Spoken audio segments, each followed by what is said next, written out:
আইন যদি আল্লাহর হয়, শাসন যদি সৎ লোকেরা করে, রব্বুল আলামিন কোরআন শরীফে বলেন, তাহলে তারা 4টা কাজ করবে। আল্লাযীনা মাক্কান্নাহুম ফিল আরদ আকামুস সালাতা ওয়া আতাউজ যাকাত ওয়া আমারু বিল মা'রুফি ওয়া নাহাউ আনিল মুনকার।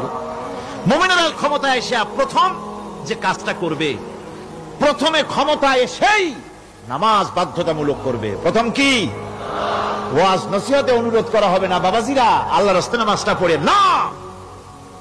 রেডিও এবং টেলিভিশনের মাধ্যমে রাষ্ট্রপ্রধান অর্ডার করে দিবেন, যারা আকেল বালিগ সকলের জন্য নামাজ বাধ্যতামূলক, নামাজ পড়তেই হবে।